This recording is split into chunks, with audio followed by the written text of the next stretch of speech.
সংবিধানের ৭০ অনুচ্ছেদ পরিবর্তনের ব্যাপারে একমত হতে পেরেছে রাজনৈতিক দলগুলো।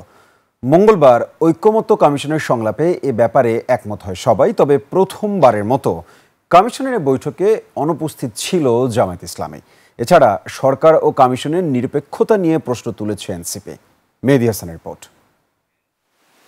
জীবন অবাক না করলে কে করবে? 28% মিল্ক ফ্যাটের অবাক করার সাথে ফ্রেশ মিল্ক পাউডার। জীবন অবাক করুক প্রতিদিন।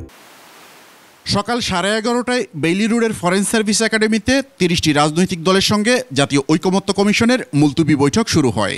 আগের বৈঠকে নিষ্পত্তি না হওয়া ইস্যুগুলোই আলোচনা হয় এ বৈঠকে।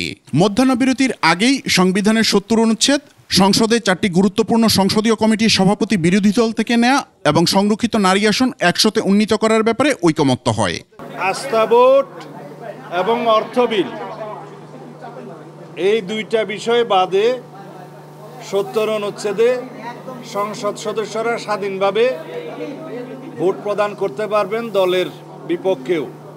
জাতীয় সংসদে যে 50টি স্থায়ী কমিটি, সংসদীয় কমিটি থাকে, সেই কমিটিগুলোতে আনুপাতিক হারে 50% বিরোধী দলের প্রতিনিধিত্ব দেওয়ার কথা হয়েছে, 4টি গুরুত্বপূর্ণ কমিটি সহ। এ সময় সরকার ও কমিশনের ব্যাপারে বিএনপির প্রতি পক্ষপাতের অভিযোগও আনে কোন দল। জাতীয় ঐকমত্য কমিশনের সভাপতি হিসাবে তাদের প্রস্তাবিত 6টা প্রস্তাবের মধ্যে প্রধান উপদেষ্টা এবং ঐকমত্য কমিশনের সভাপতি হিসাবে তিনি যখন একটি প্রস্তাবের দিকে হেলে যান এবং যেই প্রস্তাবটি দিয়েছে জাতীয়তাবাদী দল বিএনপি, ফলশ্রুতিতে আমরা মনে করি জাতীয় ঐকমত্য কমিশন এখন যেই পদ্ধতিতে আগাচ্ছে কিছুটা প্রশ্ন, তাদের অবস্থান প্রশ্নবিদ্ধ হয়। বৈঠকে উপস্থিত ছিল না জামায়াত ইসলামী, তবে বুধবার থেকে তারা থাকবে বলে আশা সরকারের। জামায়াত ইসলামী আগামীকাল জয়েন করবে, তাদের সাথে আমাদের কথা হয়েছে। আজকে ওনারা উপস্থিত ছিলেন না, কিন্তু আগামীকাল থেকে তারা উপস্থিত থাকবেন। আমরা সার্বক্ষণিকভাবে এই যোগাযোগ রাখছি। 12 কর্মদিবসের মধ্যে ঐকমত্য কমিশনের আলোচনা সমাপ্ত হবে।